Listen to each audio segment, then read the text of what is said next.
We start with the research for bioinnovation. I hope you're enjoying this session. I thank Bravar for having invited us here. My name is Guido Sanguinetti. I'm applied physics professor at SISA, and I have the honor of being the chairman of this session. I give the floor to my co-chair, who will introduce himself. My name is Roberto Siagri, and I'm president of the Carnia Industrial Park in Tolmezzo, and I'm a co-chair.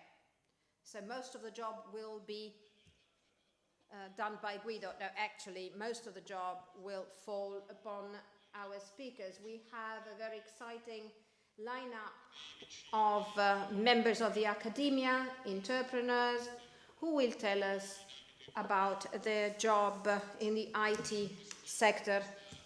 As we know, this sector is increasingly affecting the biomedical area. ITs play a major role in as a support for biomedical technologies, but something that's really very important is big data. We know now that these technologies collect an enormous quantity of data, and at the same time research and machine learning, especially research on machine learning, is developing very new methods that allow us to extract predictive information from data. I'm thinking about imaging, I'm thinking about genomics, physiological data. I come from SISA, so one of my tasks is to tell you what we're doing at SISA. I've been working at SISA for a year and a half, and I worked 20 years abroad. I was a bioinformatics professor at the Edinburgh University. I came to SISA because SISA, thanks to the efforts by Alessandro Laio, succeeded in receiving an important grant from the Italian government within the framework of the excellence departments, and this grant has to do with data science. And this grant allowed for the setting up of 3 professorships and more positions for contract researchers and students. And the 3 members of the academia that were hired is myself, Roberto Trotta, coming from the Imperial College in London, where he was professor of astrostatistics, so data science applied to astronomy, and Sebastian Gold, who reached us from the École Normale Supérieure in Paris, and he teaches foundations of neural networks. So SISA is true to its name, is really international, 3 new recruits from abroad and from rather prestigious organizations, I would add. I work in the field of bioinformatics, genomics, analysis of RNA-seq data, single-cell RNA-seq, which is 2 steps backwards vis-à-vis the clinics, even though I certainly work with heterogeneity of tumors and therapy resistance, which has to do with clinics. Within the SISA, we have a wide activity in the field of data science, dealing with biology and medicine. You will hear from Alessandro Laio in a while, and he worked extensively with the Oncological Center in Aviano on the analysis of imaging of breast cancer, and many activities also in the field of neurosciences with Remo Sanchez, working on genomics applied to neurodegenerative diseases,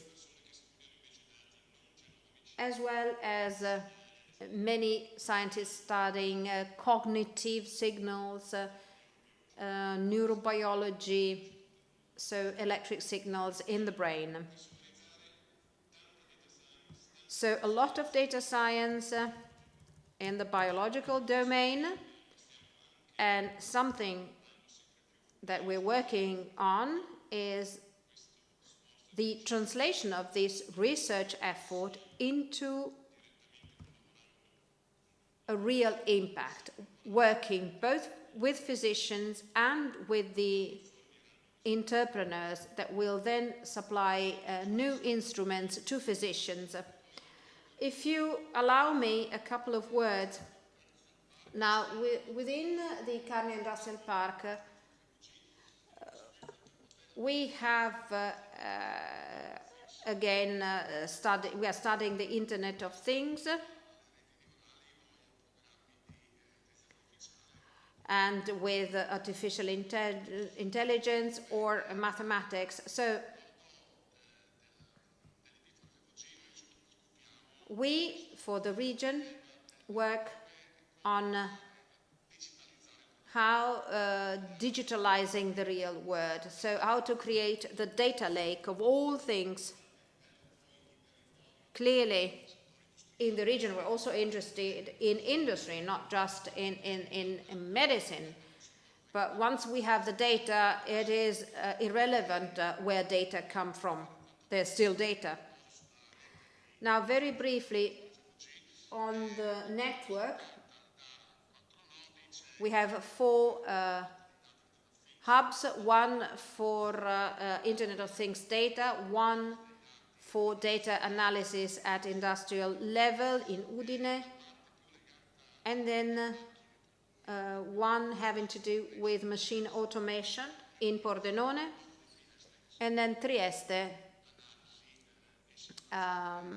with event analysis and simulation. And that's it. I give you the floor. Now we are perfectly on time, 11:30, and we can start with Beatrice Delfrate. And she is with us remotely. Beatrice, good morning and welcome for your invitation.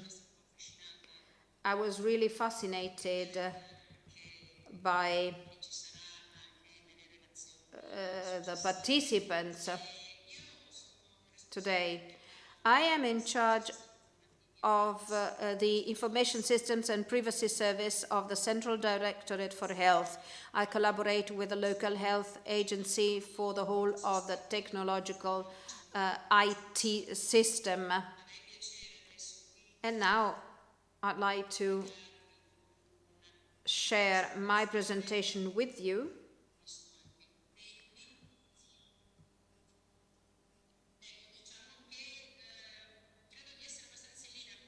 I think my contribution is going to be in line with what I've heard so far. I was thinking about the title for my presentation, and I thought that the title could be The Value of Data as Local Stakeholder. Within the health agency, and I'll deal with data in the health sector, we are talking about 20 years of data. And I think we are ready for the new challenges that technology is facing us with. I've heard about data lake, Internet of Things, artificial intelligence, and I think that Friuli Venezia Giulia is ready to deal with these challenges.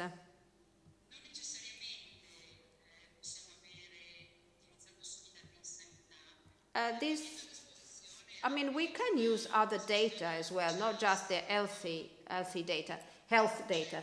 We are working with the company, and certainly we have available many data banks, not just in the health sector, but also as far as the environment or transportation are concerned. And maybe these data can interact to provide us with a very, very interesting information. I remember the Environmental Epidemiological Observatory, where analyses were carried out by an interaction of data coming from the health sector and from environment measurements. So in Friuli Venezia Giulia, we have quite a wide heritage in terms of data. And it is available all over the region.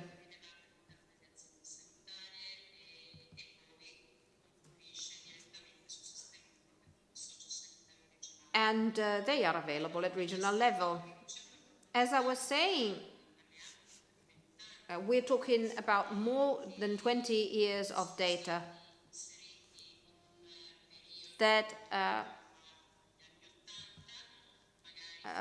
we started entering this data in the 80s, and then as time went by, data have increased in terms of information. Now we have the value of data based on their information content. The highest information content, the highest the value of data. So we have this huge amount of data. We can use them in different ways. We can use them to run the system. So we have data banks. I've quoted and listed a few of them, but there are many more. So that data collection, standardization of data, and of data banks allow us to have a greater vision of the system, so that we can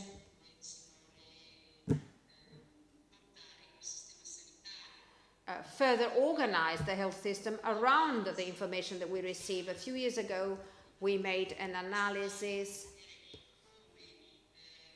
to see how, through simulation, citizens,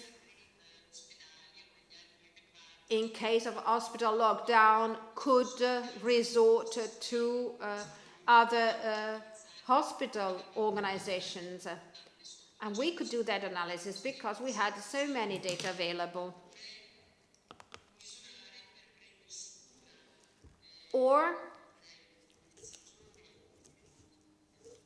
in Friuli Venezia Giulia, as in many other regions, we have registers per pathology, and data there range from cancer to diabetes, dialysis, and so on and so forth.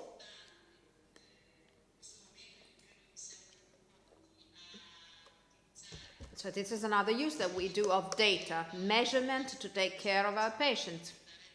So now we have technologies available that allow us to explore this data to guide us in organizing our system, which was also useful during the pandemic, because we were able to have an integrated system starting from all the necessary data banks. We were able to monitor the pandemic in terms of swabs and vaccines. And this integrated data warehouse was possible thanks to the enormous quantity of information that we had. The integrated data warehouse for COVID-19 is an exhaustive one. We now have it available, and it shows out all information concerning the pandemic. The data warehouse is maybe obsolete right now as a concept,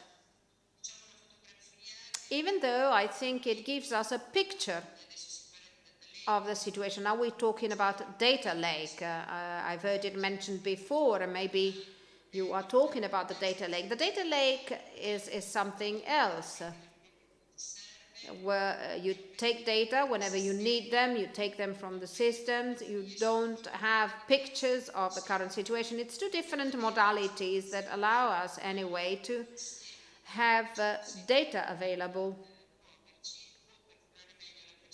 to better treat our patients or to introduce political changes in our health system. I'm not mentioning the system of data banks, but we had many data banks available, not just the ones in the health sector, but the ones having to do with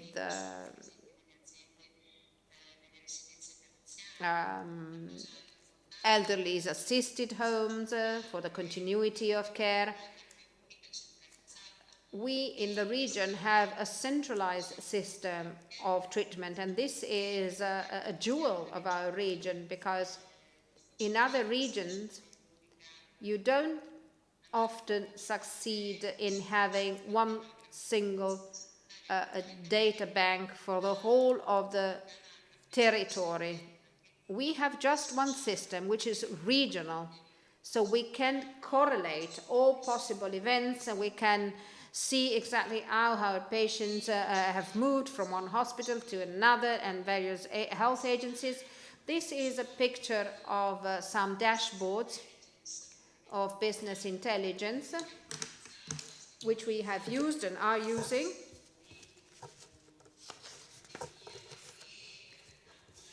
We had already activated these dashboards in the past, even before the pandemic. Indeed, we had so many data available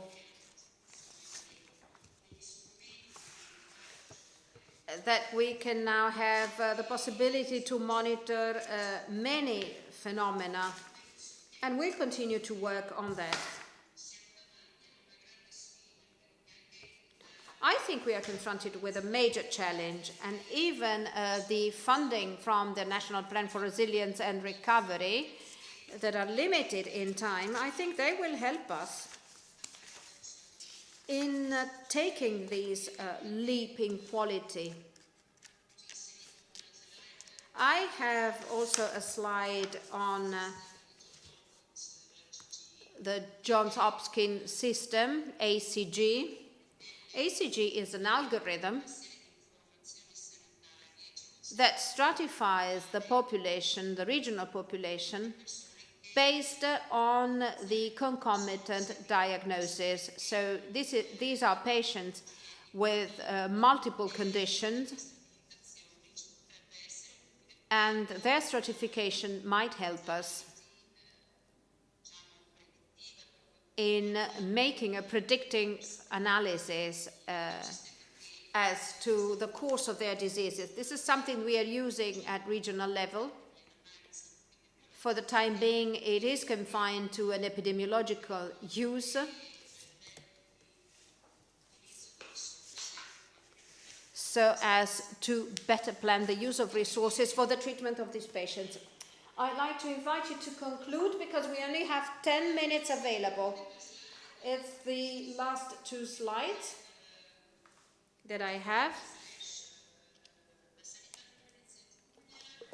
The health sector in Friuli Venezia Giulia is an extraordinary lab with artificial intelligence. We were talking about the use of this instrument for breast cancer screening.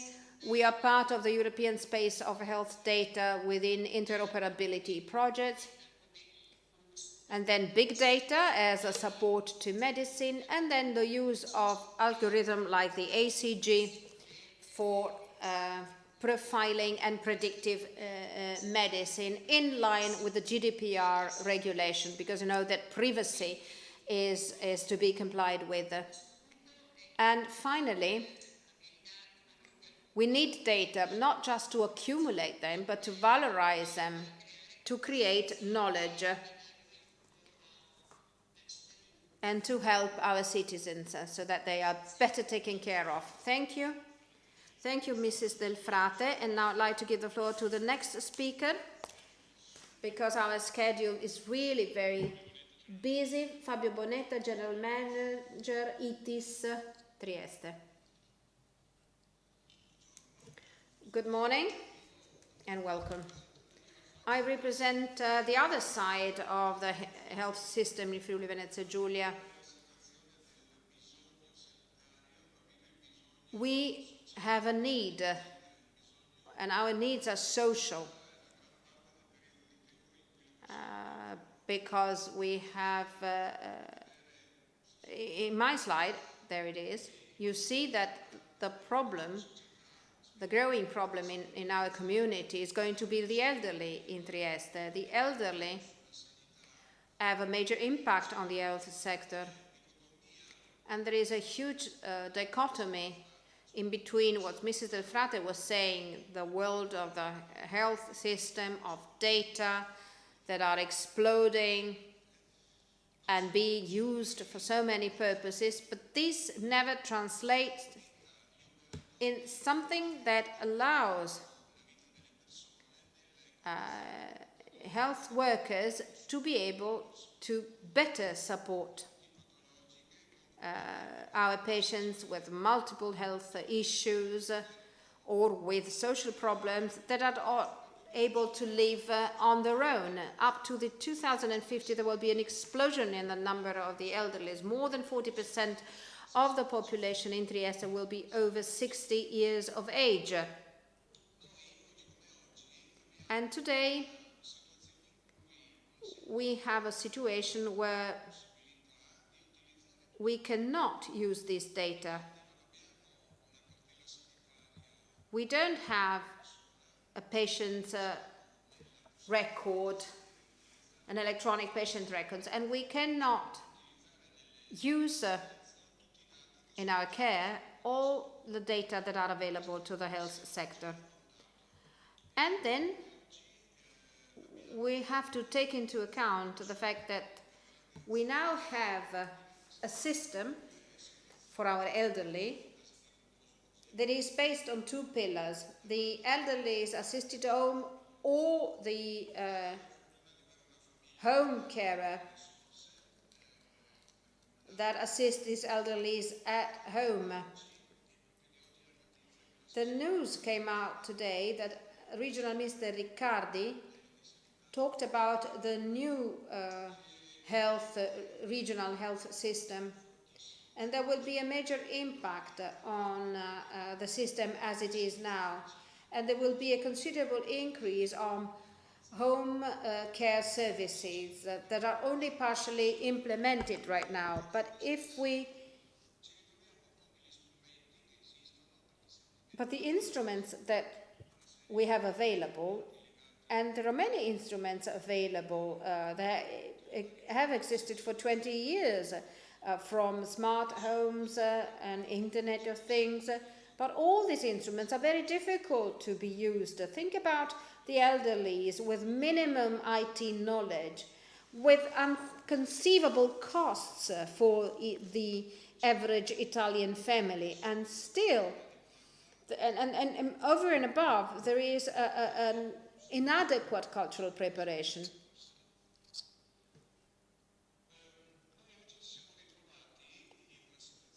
Today, due to the pandemic, there has been an enormous social isolation, both inside families and inside elderly's homes. So we would have liked to use IT systems to establish these social contacts during the pandemics. But once again, we have seen that it is very difficult for people to use these IT instruments. Think about certain areas in the city or in the region where there is no connection whatsoever. I don't want to bring you down, but I'm saying that local authorities and the whole of the social, cultural and political system in the region recognize that we also have the need to translate this science into something that can really help our citizens and our community. And unfortunately, this is not so for the time being. If we think about the real, concrete needs in the lives of our people, and the enormous opportunities that, for instance, artificial intelligence might create, because we might establish connections among the data for each and every one of us, but we see that there should be the need to improve the quality of life of our people, especially frail people, but this is not so for the time being. And this has to do with inadequate culture. The social environment is ranking second vis-a-vis the health sector. Of course, health has to have the priority, but we have to bear in mind that our lives takes place mainly in our homes, in the workplace, and not certainly in the clinic of our physicians. Why is this appeal not being heard? Well, it has to do with the managers of our systems, and I thank Mr. Bravar, because for many years Mr. Bravar has understood what I'm saying.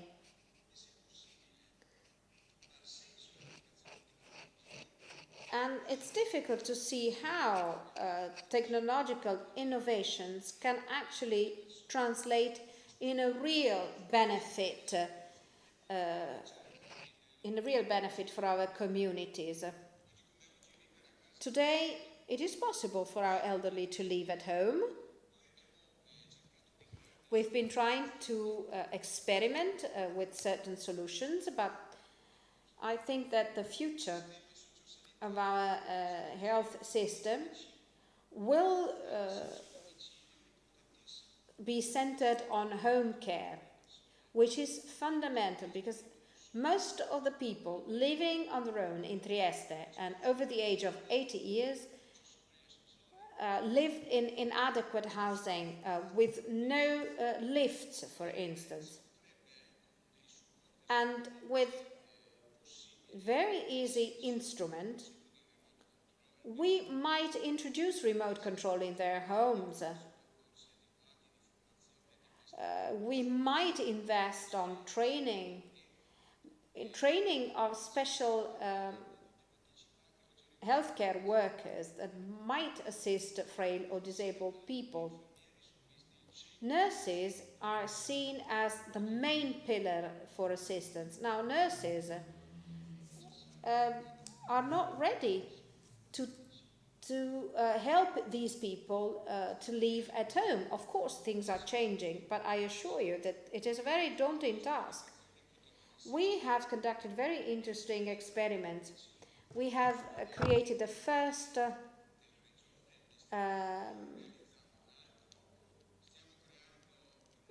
home care house. We are creating the first intergeneration homes. We have set up 6 domotic apartments, and they work very well, especially in the case of physical disability. We have allowed disabled people to become autonomous thanks to these smart apartments by using various devices and by using technologies. But this problem has to do with our mindset. We have to overcome the existing silos. We have to learn to work together in an attempt to make this development meaningful, to make innovation meaningful for our lives. We need a better relationship between businesses, between the industry, the world of research and innovation, and those who are in charge of our community services. We have to start working together to create better living conditions for the hundreds of frail, vulnerable people and their families that are not self-sufficient. I hope that these meetings can have a concrete impact on our lives. We are seen as end users, which doesn't help us in being involved in planning what has to be done. And I hope this will turn into a real benefit for our vulnerable people. Thank you, Fabio Bonetta. And now I'd like to give the floor to Roberto Pugliese, Deputy General Coordinator of Elettra Syncrotrone.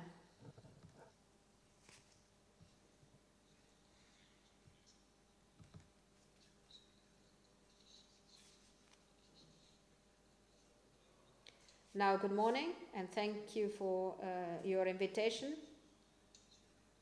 I'm Deputy General Coordinator of Elettra, in charge also of IT. And today I'm going to talk to you about two things. What we're doing at Elettra. I know that colleagues have already taken the floor here.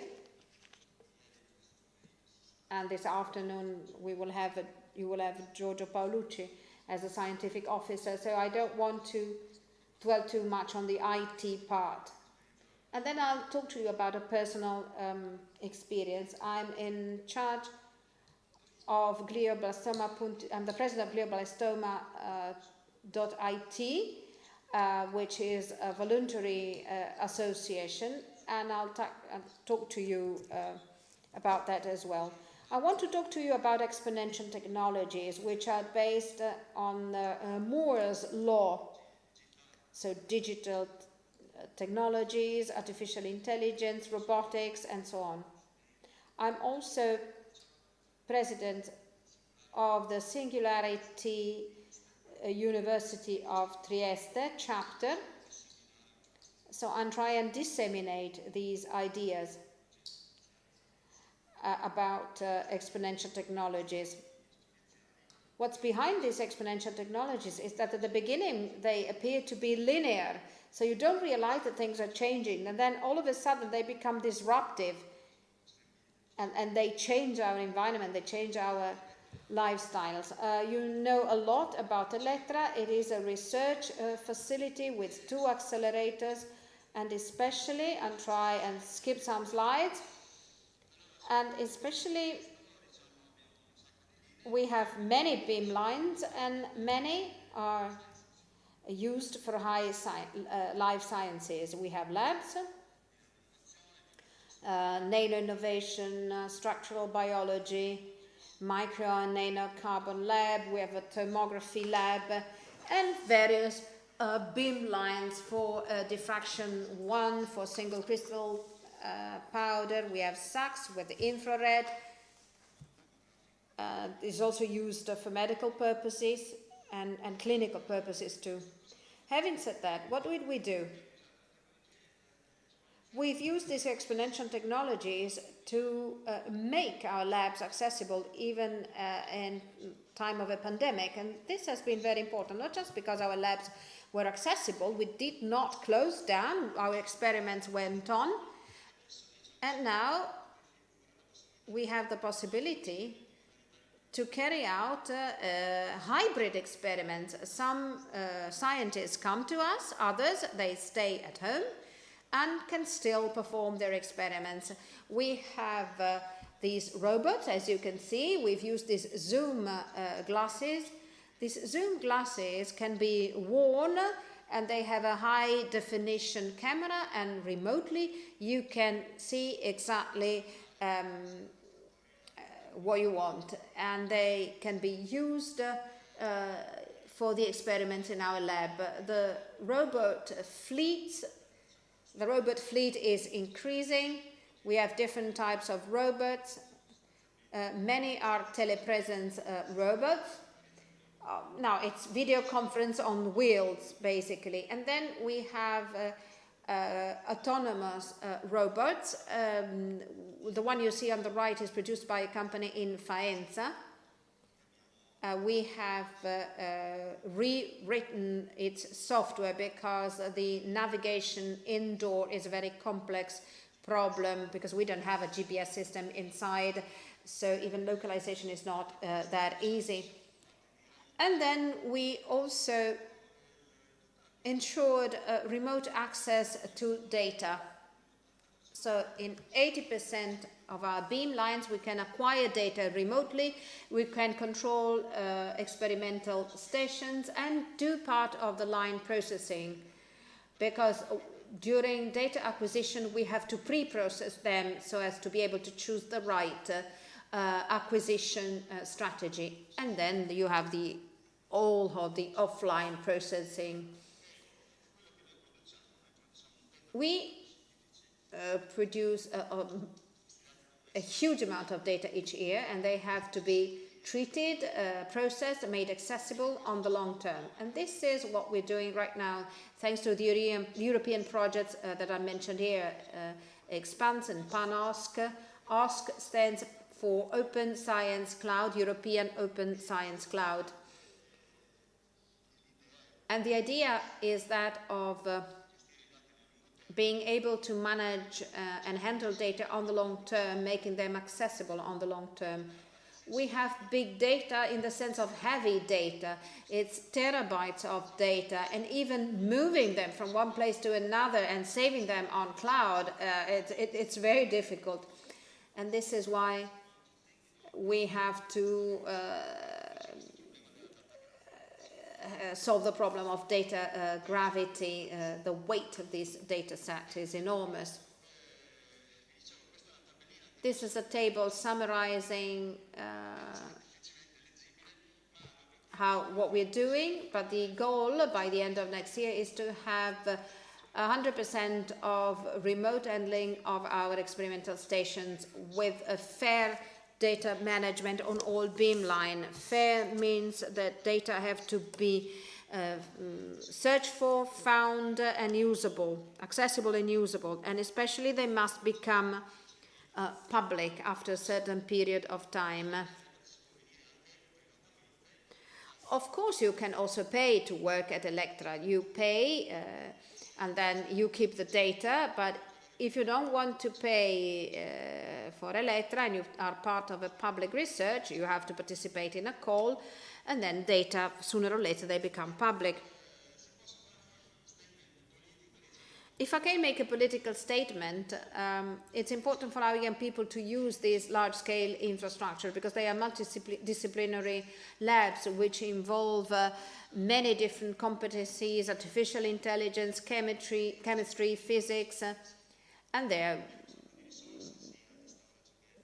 very promising in terms of the idea that can be produced. We have huge computational resources, and it happens quite frequently that new ideas can be developed like new materials.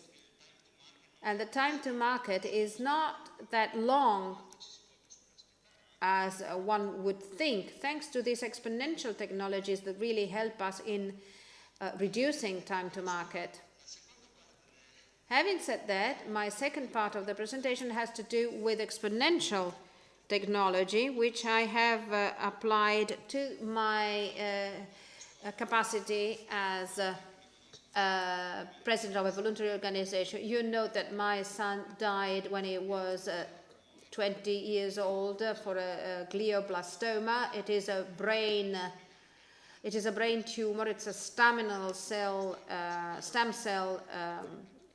tumor affecting our brain. The blood-brain barrier is an obstacle that prevents drugs from reaching the tumor. Life becomes incredibly difficult. The tumor becomes resistant, and when a relapse occurs, this is fatal. He was treated by the best European neurosurgeon that's here in the region. He did proton therapy. He was also vaccinated with the customized dendritic cell vaccine in Cologne, but that was totally useless, and he died when he was 20 years old. And when I recovered, I started working on glioblastoma, and I created a website. At the beginning, it was just my experience. I published my experience once every week, and now we have 80,000 visitors. The website is growing. You see that this disease is increasing. It's everywhere, and you see Italy. What do we do with this website? We provide information. There are various news that we publish here. We finance clinical experiments that can't be financed and funded by pharmaceutical companies, because sometimes it's a multi-drug experimental therapy. So pharmaceutical companies cannot finance their competitors, and we started offering information, basically. I'm not saying that we are suggesting treatment to those who visit our website. This is very complex. It must be physicians who handle this piece of information. But here, AI has helped us because we have a chatbot based, it's a conversation chatbot, so it understands context. It is not a fact bot that you usually see. And here we have an integration with many databases, so I can get a real-time information on clinical experimentation. I know exactly which treatments are being used and their effectiveness, because we have a virtual trial database, and I can ask how effective is therapy number 101. Of course, the results are not always encouraging, because life expectancy for this type of tumor has not changed over the last 30 years. But it is important to have information available. And having said that, what we're doing right now, together with artificial intelligence, is the development of this virtual trial database. The idea is that of gathering information on glioblastoma patients, where they are, information on the mutations that they have. The World Health Organization has subdivided glioblastoma in the idiomutated glioblastoma and separated it from other forms, because if you have very specific mutations, it's much easier to have customized treatment, and you have a higher life expectancies. You can prolong life expectancy by a couple of years, which is already a lot, because in 1 year new therapies might come up. And the idea is that of gathering this information, and once we've been able to gather this information, many of them can be used. For instance, we don't know what the cause for glioblastoma is. There are various hypotheses, but we have no concrete data available. No one has ever started doing cross-checks, data science analysis to see whether there is a correlation with the environmental data or pollution. There are 5,000 patients in Italy each year, and they all die, 99.9%. So it is a rare disease, but it is a very harmful disease. Of course, data will be collected in anonymized form, and if this works, we can implement the same chatbot that you've seen before. I thank you. I didn't want to interrupt you. I really didn't want to interrupt you. Thank you so much. Thank you, Roberto. Thank you very much. And now we will give the floor to Alessandro Laio, colleague of mine, and we'll talk about the multidisciplinary at CISA.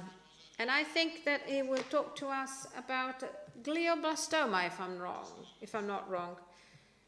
Please tell me when I've reached 7 minutes. Now, good morning. My presentation, unfortunately, relates to the previous one. We have a project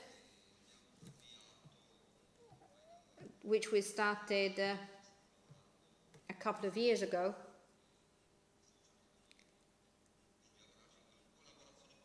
Together with many stakeholders. One of them is Mr. Bravar, but also together with other startups here in the region.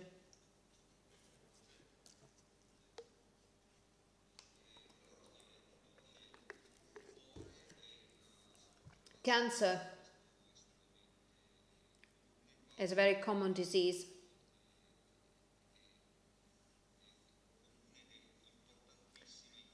It is a common disease,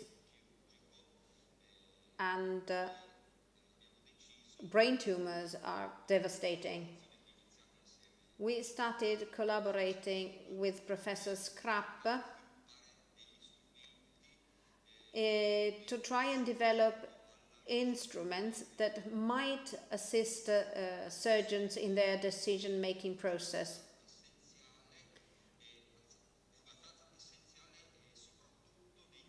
And this is fundamental, especially when we might intervene with low malignancy tumors. Gliomas, low malignancy gliomas, are difficult to be detected with traditional imaging, but they're very dangerous because they can become highly malignant.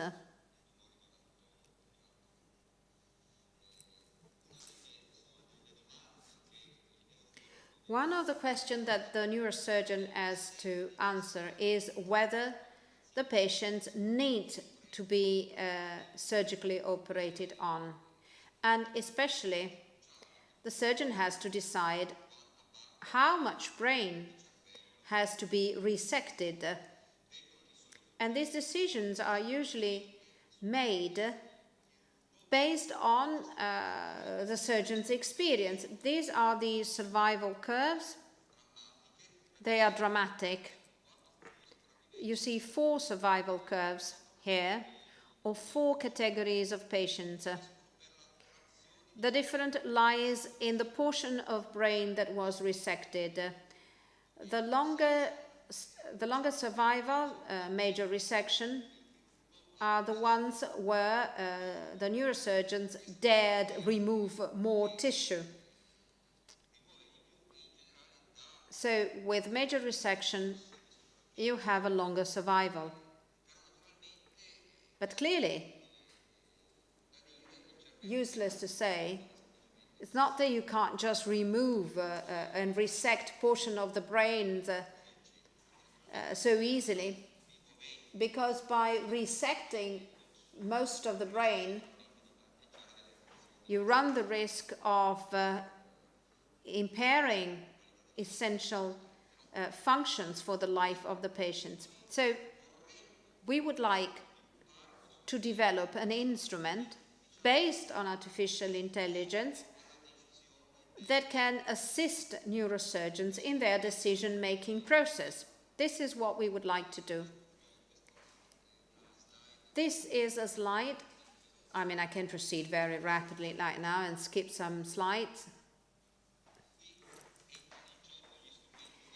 And this is where our instruments come in.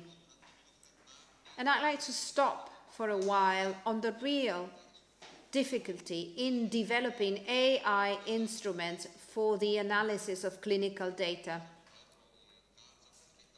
which is perfectly true for the data we are referring to right now. Clinical data are big data in the wrong direction. In other words, we have sometimes terabytes of data available for the very same patient. Imaging, genome, clinical tests, history of the patient.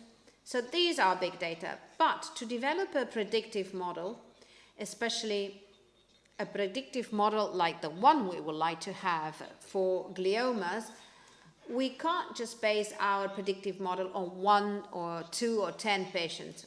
So how many patients do we have with a similar clinical history which is accessible? In our case, it is patients affected by gliomas within our region. How many are they?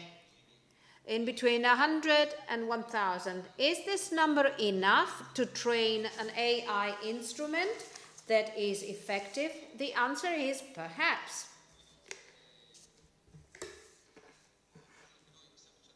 what we're looking for, and this is part of our job, is to develop AI instruments that can be used with scattered and limited data available.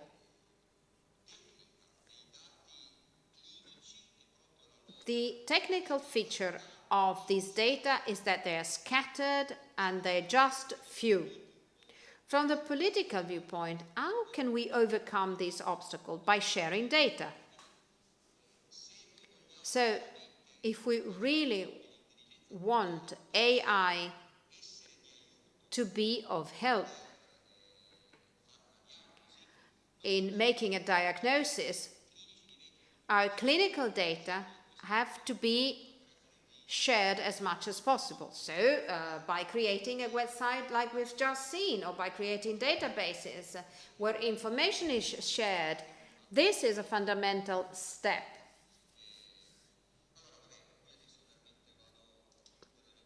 I'm drawing to a close. And this is what we have done so far. We have already developed advanced tools for the imaging of these lesions and segmentation of the lesions. And starting from these tools, we want to train AI predictors. This is a part of the job that I didn't do myself, but this is the result. This is a segmentation tool.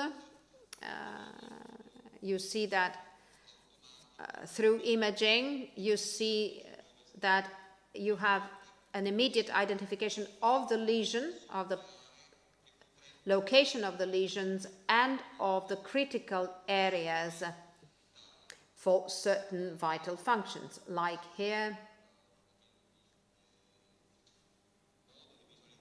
This is a way of visualizing the lesion and the features of each of these brain regions identified by this instrument.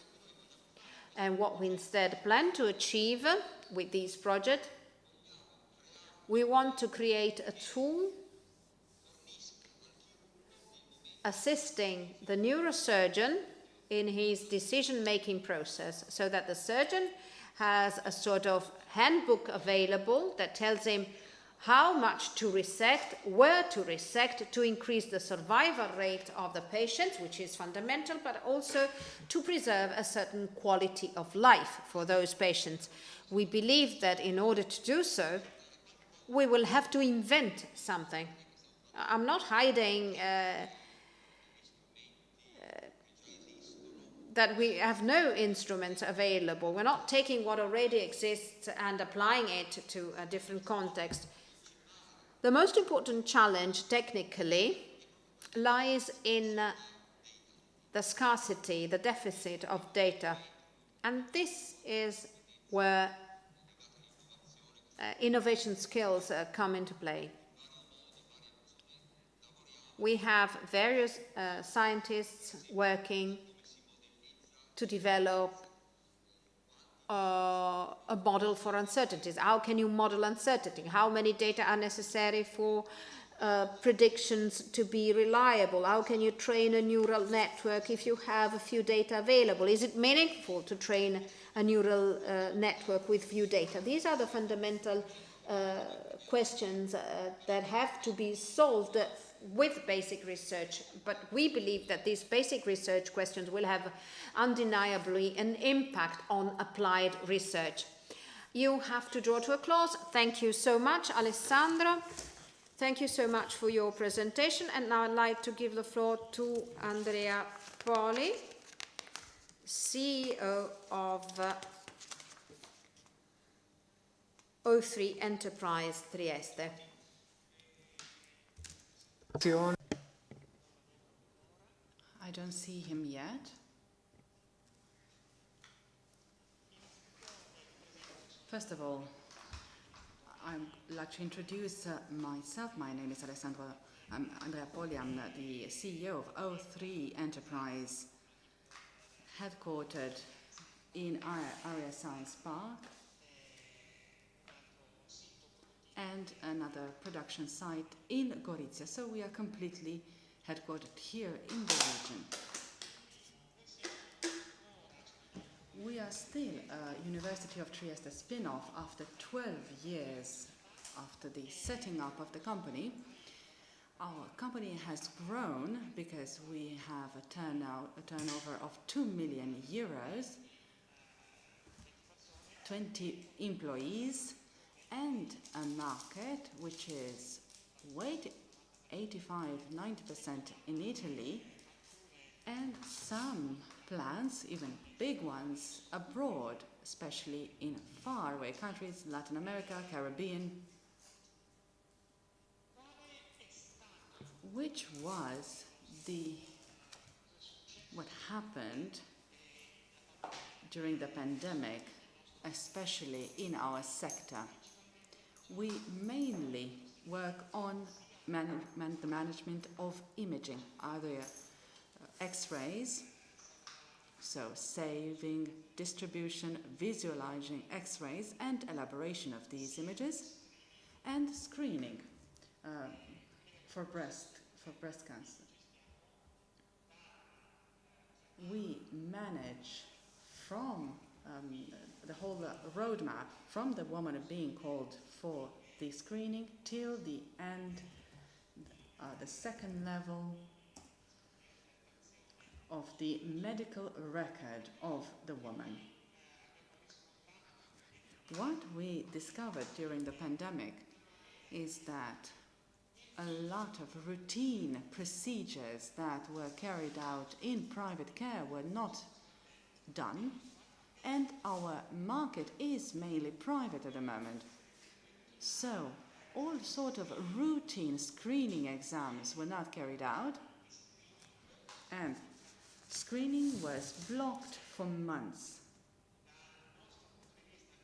That means from a company point of view, the crisis had a huge impact because we lost 15% of our turnover due to the block of in the first months of screening activities.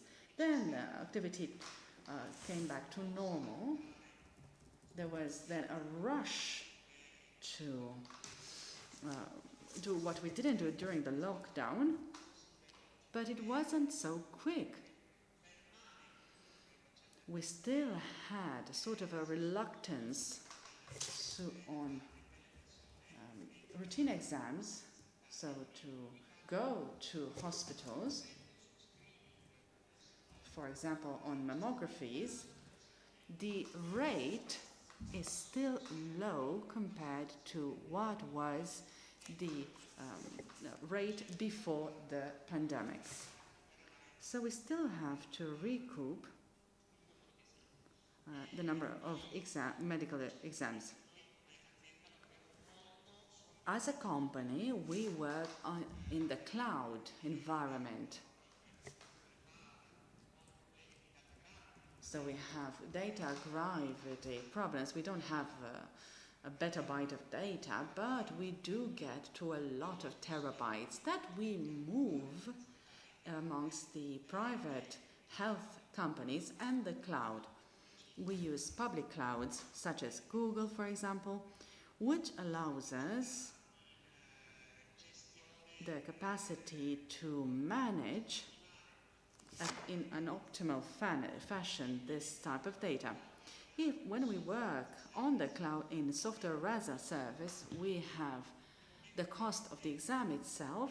When fewer exams are carried out, there is an economic impact on the company.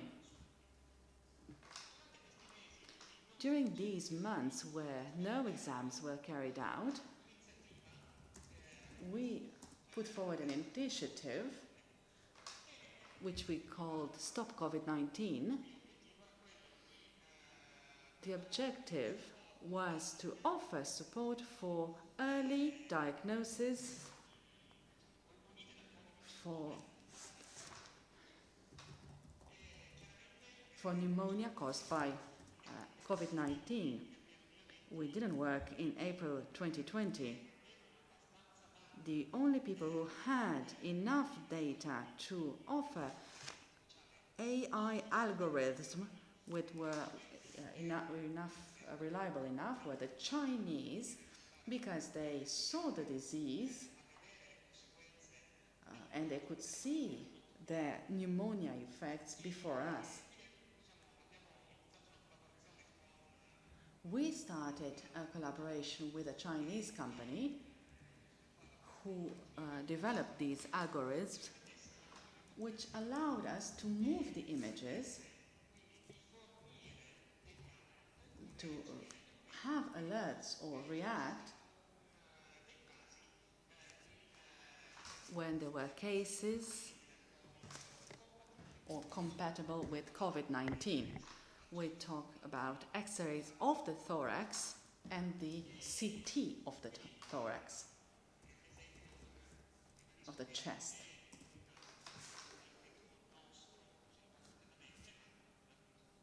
This is not our algorithm, but something we integrated. And basically, what are the benefits for the solution in the self-health sector? There are automatic analysis and CTs and RX exams, and clearly it can help the radiologist to recognize a person who is suspected of COVID. In other institutions, this is a routine exams that the patient carries out before going to the OR, and to carry out some working activities. This routine exam is usually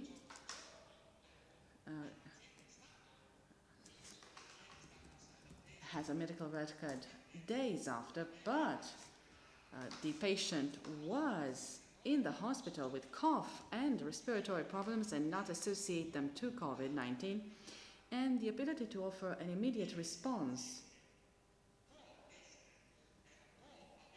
that the patient can have some COVID effects, could offer an immediate action from the institution, for example, decontamination,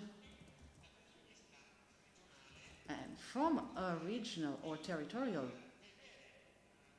way, to see the clusters that can be occurred with COVID at a higher level for the presence or lack of COVID effects on the lungs. This solution was installed in various Italian hospitals and in private health. What we noticed is that there was a change of perspective immediately after the pandemic from all our clients to getting closer to ML and AI.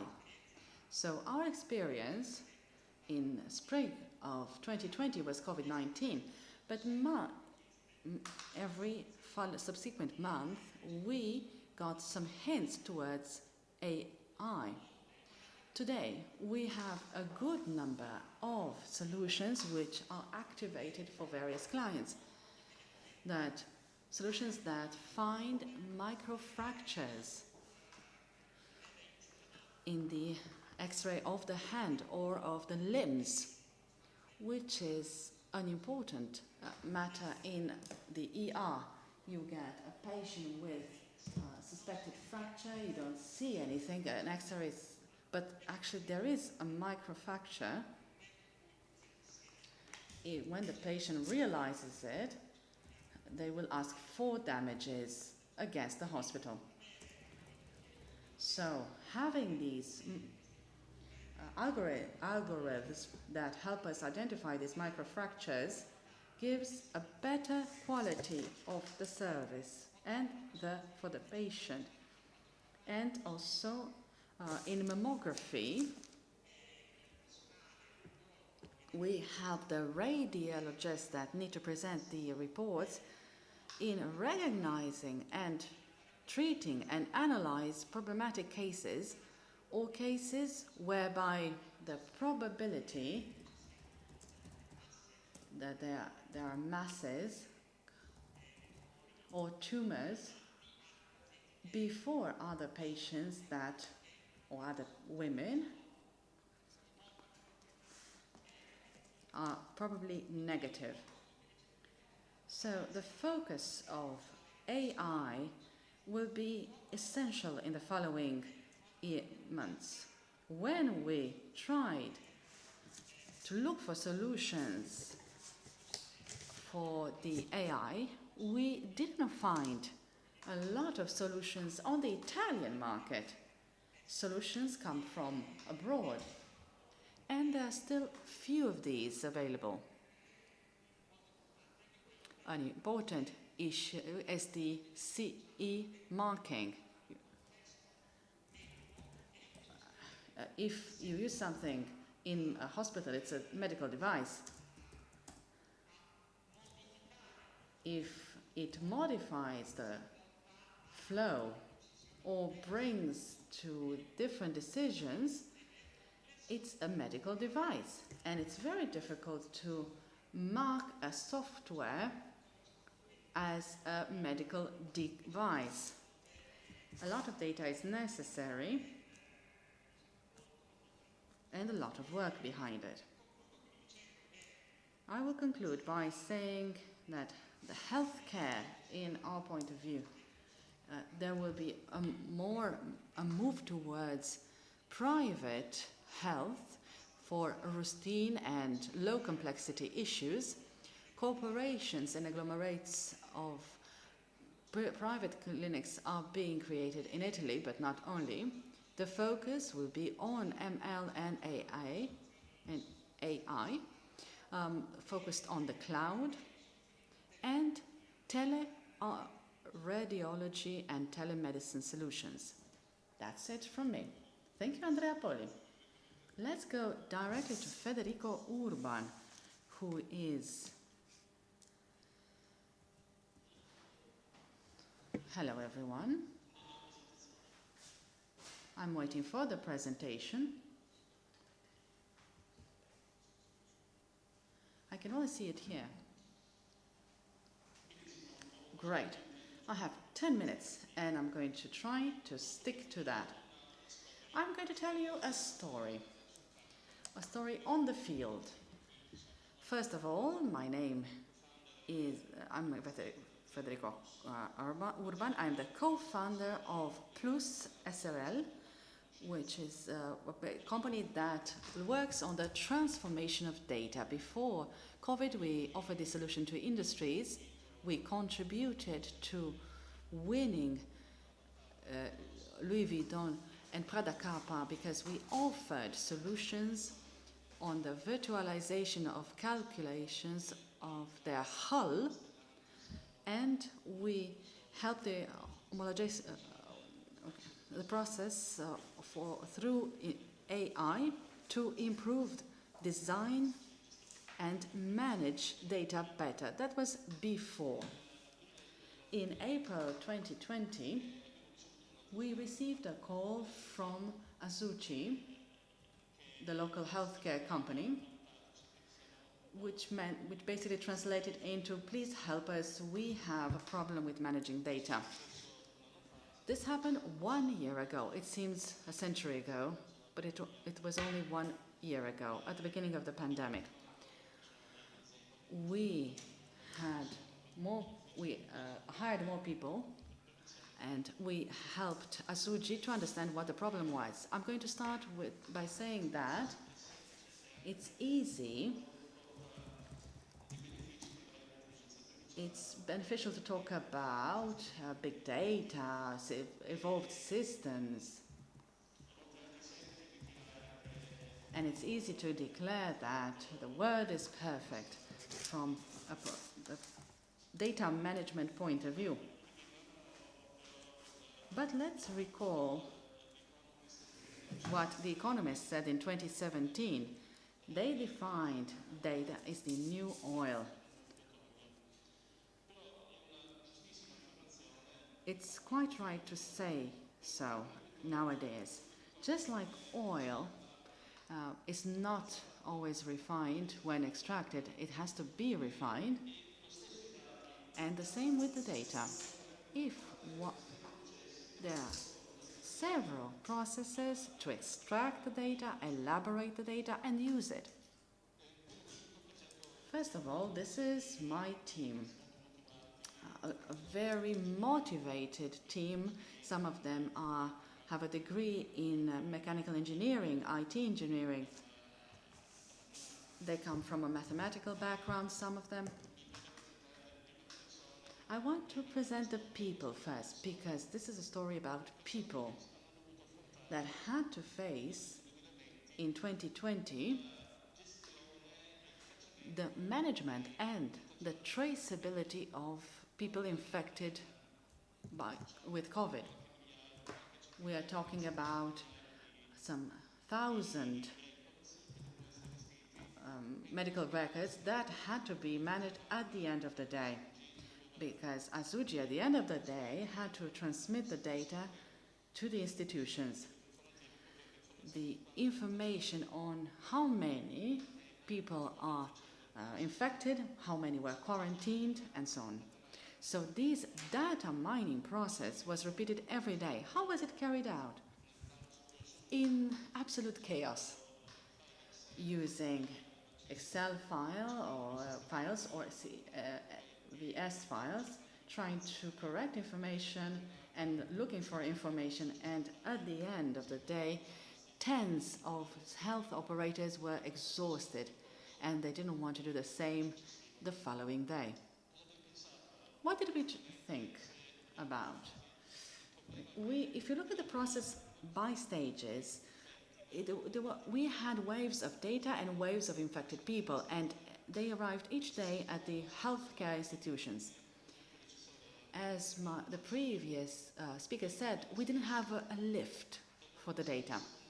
A serious problem how to organize the data, because we can't wrap or collect the data from 45 institutions that insert data on an Excel file that could not be put together, and people were there were always problems with the number of infected, quarantined, or the people who were healed.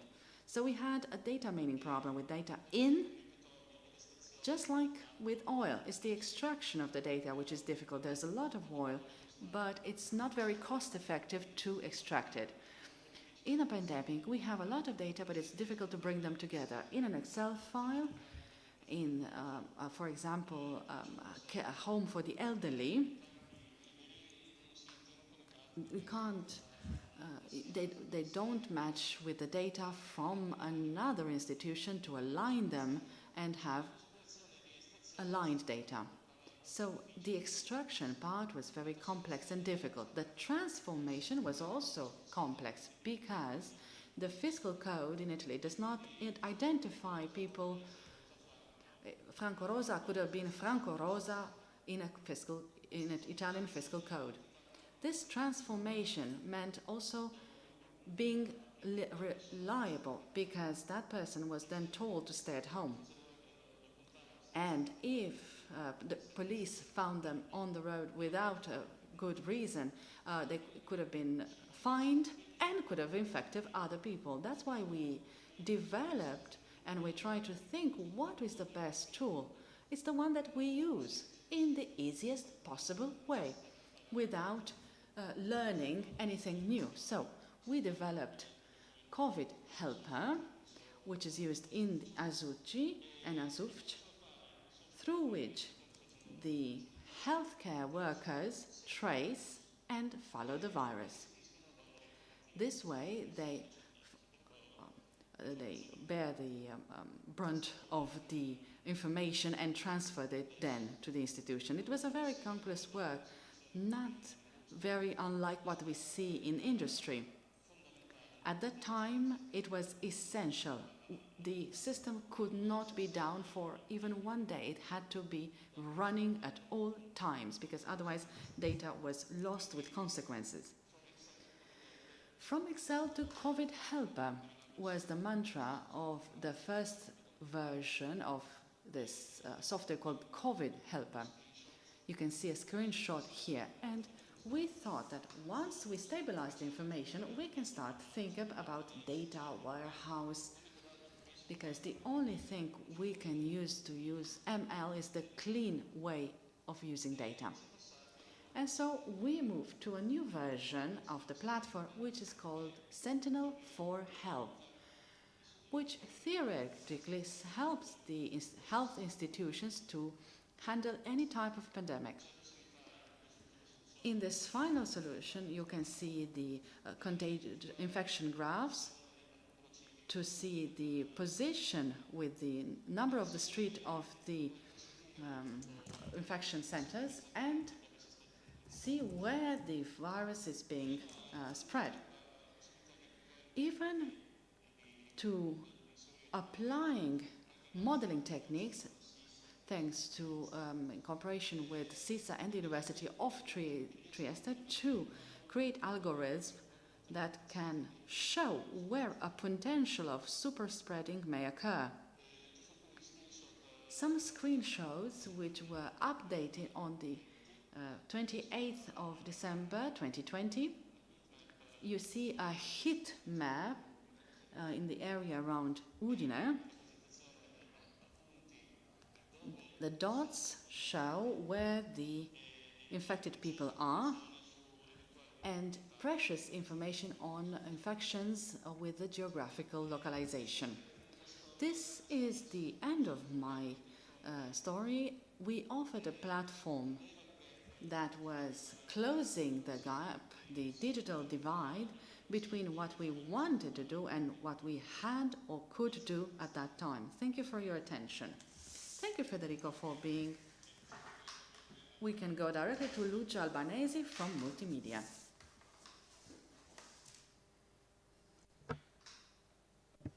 Dieci minuti in ritardo, ma forse pensate a quello che dicono i relatori.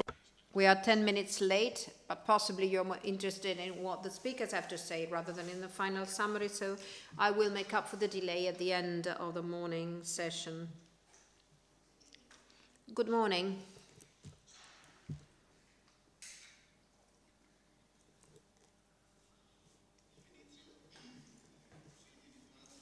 I'd like to start by outlining the field of action of our company, and I'll tell you more about it.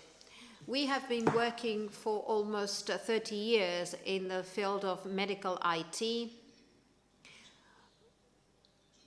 We are located in 14 regions in Italy. We work with private hospitals, and we cover most of the needs in the field of organization, administration, and clinical field of the hospitals we work with.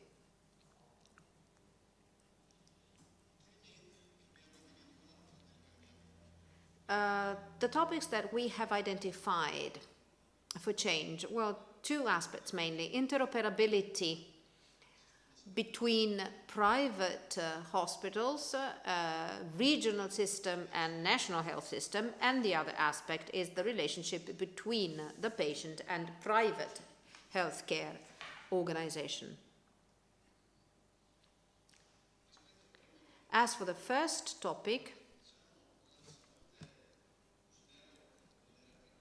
the scenario before COVID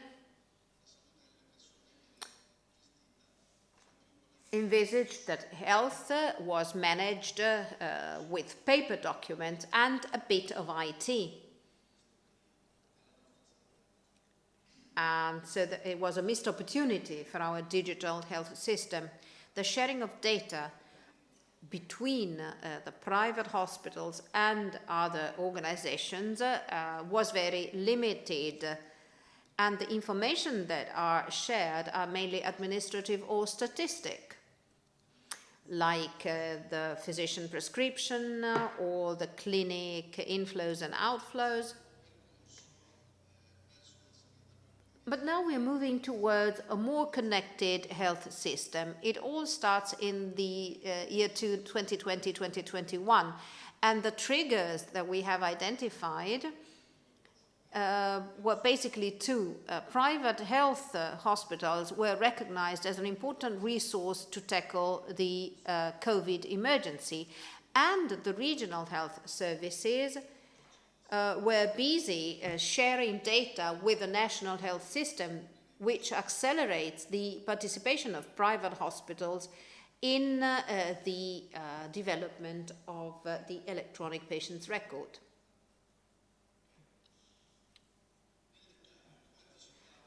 As I was saying, our integration within the electronic patient records are accelerated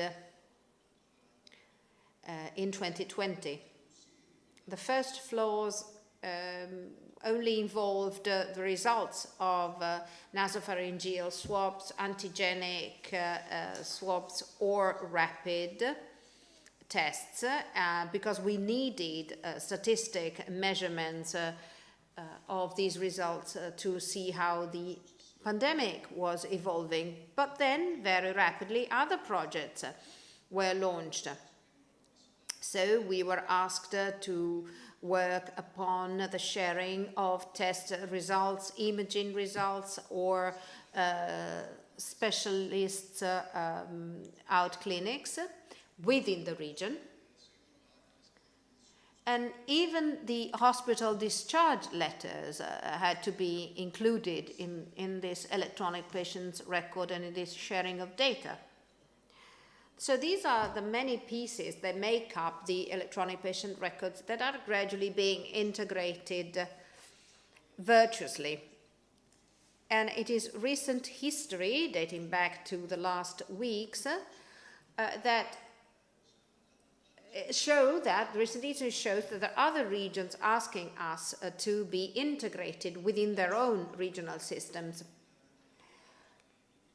And then on the 1st of July, the Green Pass came into force with new needs in terms of interoperability.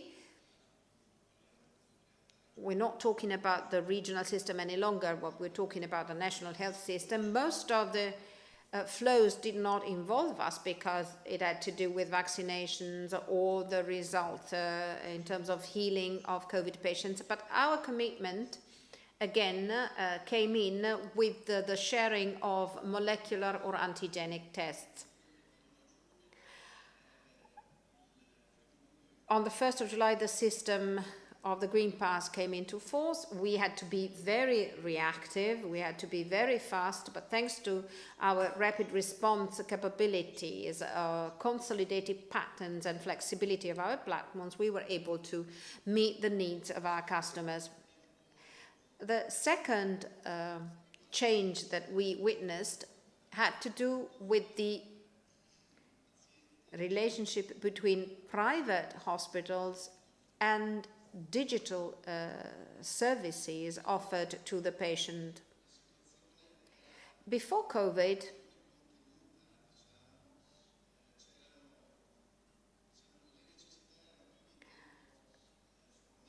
it was mainly formal needs that had to be met. The private hospital wanted to have online services for booking of appointments, but it was quite a limited service that we were offering. It was just a result online, booking online, and payment online.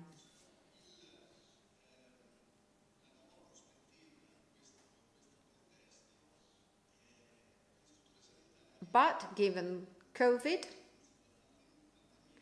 private hospitals, after the few months, after the initial shocks, had to regulate the inflows of patients and the provision of care. And this is why their interest for online services increased. More in detail, there is a growing interest on the part of private hospital towards the services of instant booking. In the past,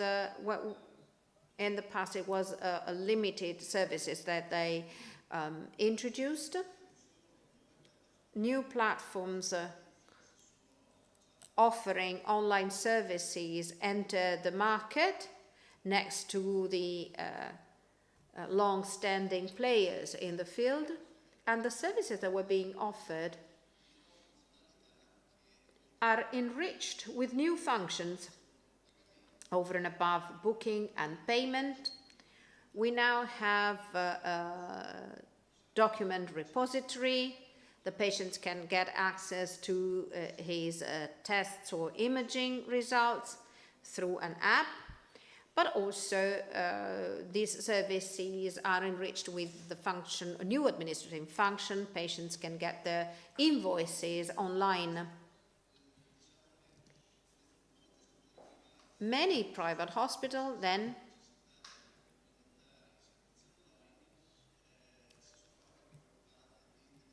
wanted to integrate these services with apps. Apps not just for online booking. So new organizational models have been developed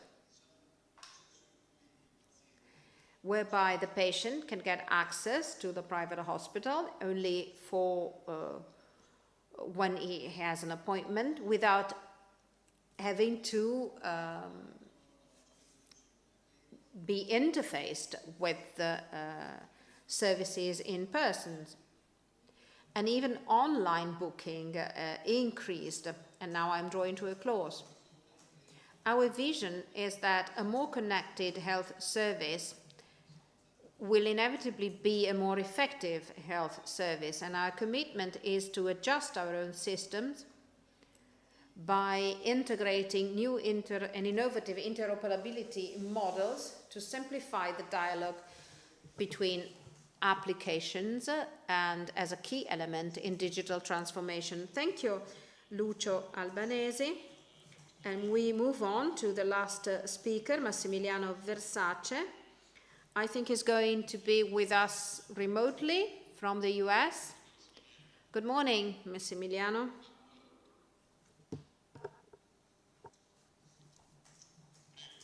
You have the floor.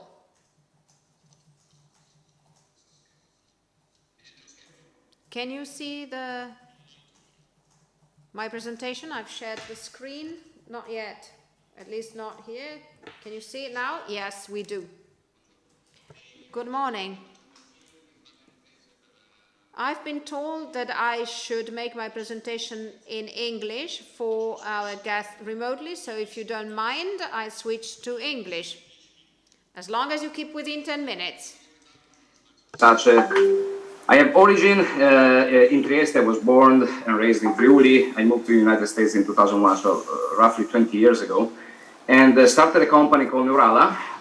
Neurala is a spin-off from Boston University, where we work to spin off some technology developed with NASA, DARPA, and National Science Foundation, working with agencies like NASA to bring artificial intelligence to robotics. After raising private capital, we left the university and we entered what I like to call our Middle Ages, where we took this technology, implemented in about 60 million devices ranging from drones, self-driving technology, smartphones, and others, robots, until we finally enter our modern era, where today our technology is not applied to robots that roam Mars, since the number of robots on Mars or on Earth is not that big. We decided to use our technology for something where we can make money at scale, and so we developed a platform that we call DIA, which stands for Visual Inspection Automation, that takes our artificial intelligence that we developed over the course of 15 years with various agencies and put it to work to automate manufacture or automate the aspect of visual inspection with a software that is really affordable for any manufacturers and flexible and easy to implement. And the problem is pretty much the same everywhere. I was just a few hours ago in a phone call with a Singapore firm, and I was about 2 months ago in Italy. The problems are really similar, which is nobody wants to work in manufacturing anymore, right? So we need more people, we need to scale up quality on the one hand. On the other hand, there are way less people that needed to work in the manufacturing sector. And this is, of course, on top of a pandemic, right? And traditional technology like machine vision are too expensive, hard to implement, and don't do the job. So we launched this product to solve this problem with an AI software solution that doesn't require any coding, can be built and updated anytime, and is really inexpensive for our customers. And Italy is really the place where this technology can find a good use.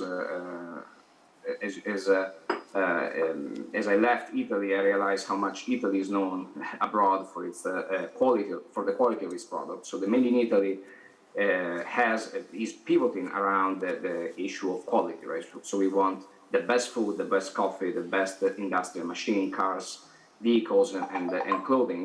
But to do that, we need people. And how do we keep up this quality in the face of labor shortages and mounting costs for the competition? So that's the challenge. Thankfully, there is a solution which lies in artificial intelligence. So if we take very varied products, so integrated boards, clothing, surfaces, or even food or bread, it's fairly difficult for traditional machine vision deployed today in manufacturing to look at these products and say good versus bad, whereas artificial intelligence is really excellent at the job. And the reason is the way this artificial intelligence is built with respect to traditional machine vision.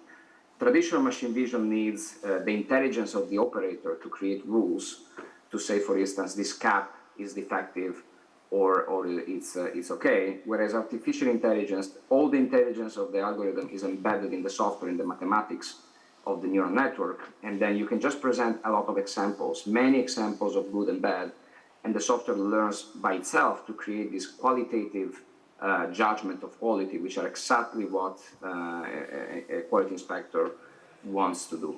And so we have deployed our solution in several industries across many stages of the production, from the intake of raw material to the production, to the packaging of the goods, all the way to the palletization and shipping. In industries starting from consumer goods to electronics, food and beverage is a sector where we shine, all the way to plastic and pharma as well. So here's just to give you a flavor of what we do.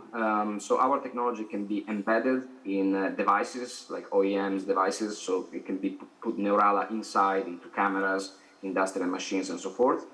So one product where we are present today, we are launching actually this in Germany next week, is within a camera manufacturer, one of the world leading camera manufacturer called FLIR, where you can use our technology inside a $400, so a 300 euro camera, which is a very low price point.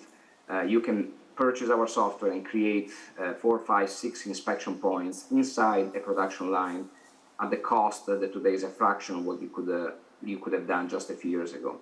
So that's one way in which we get to the market. Another way is being embedded directly into industrial machines, and this is IMA, which is actually a very important Italian firm located in the Bologna area, where we are embedding our technology inside the industrial machine to understand where the machine is producing in the right way, or when the machine is actually derailing from its optimal envelope of functioning and then needs intervention before this degradation causes problem on the production floor. So this is inside OEMs, and then obviously we sell to manufacturer itself. So we are in 2 manufacturing sites at the moment. One is a very large one in a Fortune 100 company in the United States that does pet food, and the other one is in Europe. We are announcing this later this month. But in these cases, we are deploying this technology to check, for instance, that the ingredients that come into the production line are free of contaminants. For instance, for ready meals, we check automatically with artificial intelligence that all the ingredients are placed in the right way and nothing is missing. Because if you're selling, for instance, to hospital or retirement homes and they don't have their pieces of chicken, then you're in violation of your contract. So we automate that aspect of checking that before it was really hard to do with humans, or humans will get bored and will start to miss items. And another aspect is actually pharma. So the process of drug discovery is very, very hard, very expensive to be checked manually. And so we are deployed with a global top 10 pharma company in reality to automatically analyze tens of thousands of compounds produced by the drug discovery process, and ranking these automatically with artificial intelligence in good and bad candidates for drug discovery. And so in these cases, we are able to essentially do a first pass, which would be impractical, impossible, or overly expensive for the human to do. And then the human intervenes just on the small fraction of those compounds that have a candidacy for success. So that's what I wanted to say. I mean, obviously artificial intelligence is a new technology. Not for me, I've been in AI for many years, but it's finally becoming mainstream. The goal of artificial intelligence is not to kill jobs. There is already too few people working in key sectors like manufacturing. The key here is to augment their productivity so that they can produce from here to here and maintain competitiveness. Lastly, Neurala is a US company. We are based in Boston, but recently we opened a new office, still virtual. We have just 2 employees in Italy, but we are going to scale up our operation, and our operation will be actually in Trieste. So that, looking forward to see more of my old town and bring this technology to Italy, where it's really needed, and hopefully it will catch on very quickly. Thank you so much, and happy to take any questions if there are. Thank you very much, Massimiliano. The time, including the time for the conclusive remarks. Magari ripasso in italiano adesso, scusate. Penso che abbiamo utilizzato tutto il... I think we've used up all the time that we had available to talk about future prospects and a summary. But I think that the presentations were very interesting. We've heard about basic research, as well about the development of capabilities. The hope is that this research is going to be very fruitful. I'd like to close the session here. I think we have 1 hour for our lunch break. I thank all the speakers and Mr. Brava for having invited us. Thank you so much.